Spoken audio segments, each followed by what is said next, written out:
don't we talk about the dollar? Yeah.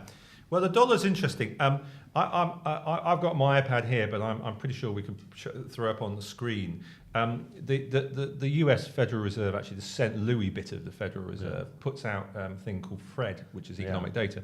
And I love FRED. FRED, yeah, absolutely. What a fantastic resource. I'd recommend it for all investors. Just go out and I've done a few screenshots of that one. Yeah. Now the Fed has got the FRED via Fed has got a great thing called the trade weighted US dollar index. Yeah. Sounds complicated, but all it basically is it's a composite of all of the pairs to do with the dollar trade weighted.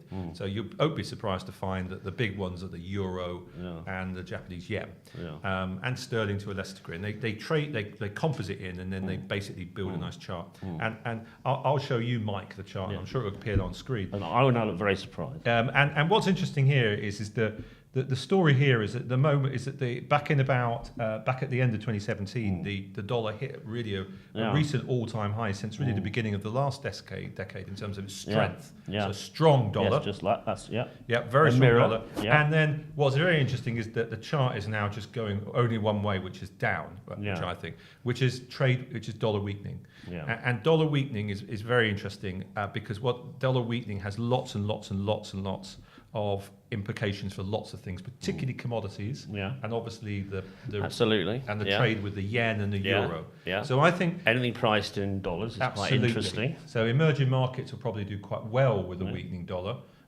You're also likely to see, I think the yen will strengthen.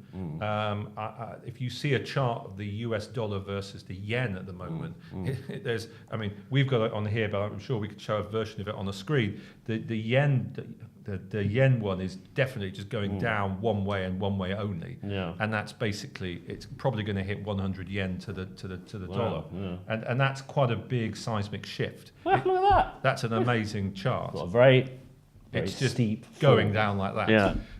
And you probably got a breach at about 100, something like that. Yeah. So the dollar. When was it last at 100? Oh God, you have to look about it. Probably it's not until not for a long time actually. No, I can't. Yeah, it's not for a while. So what that means, I suppose, if you want to take a speculative position, is I think the amplitude, the size of the move in the FX market is likely to possibly be biggest around the dollar versus the yen, and that's probably weakening of the dollar and a strengthening of the yen would seem to be a kind of market consensus view at the moment. The caveat with all of this is none of us know anything, and markets are inherently unpredictable. It could go the opposite way.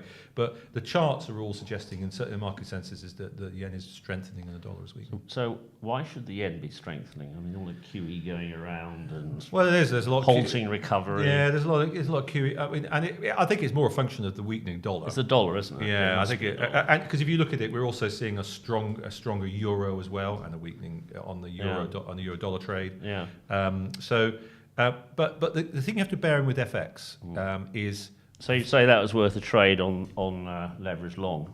I mean, however you play, or leverage short, I should say. About to say you'd probably be short the dollar versus the yen. Yeah.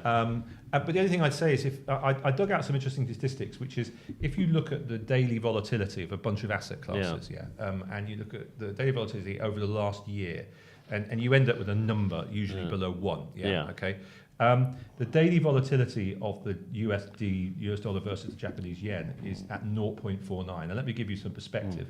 The daily volatility of the FTSE 100 is 0.61 by comparison. Right, okay. So it's not very volatile. Yeah. FX rates are not terribly volatile. Well, they tend to go in swings, don't they? Yeah. So over a year you do see some big moves, but on a daily basis they're not So massive you could moves. use leverage on that. Absolutely, you could use this, and I suspect the logic would be that if you did use leverage on that, you're probably going to use more leverage on that if you want to capture a trade, because it doesn't move as much. Yeah. So a classic example, just to give you an example, is the VIX, which measures volatility in the US stock exchange.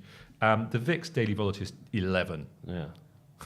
So 11 versus 0.5. Well, you see the difference, can't You you? see the difference. Yeah. So it's just by its nature. You've really got to know what you're doing if with you're going to the FX, equity market. with FX particularly, the volatility is never that great. So frankly, if you've got a strong hunch about a trade, you probably need to increase. I would guess you need to increase your leverage, because that's the only way you're going to make a lot of money on this kind of stuff. Because at the moment, what's the yen at the moment versus dollar? Probably about 105. So if it goes down to 100, that's not a big move. No, but it's leverage. That can be 5 times that, or 3 times that. Depends what you're doing. Yeah.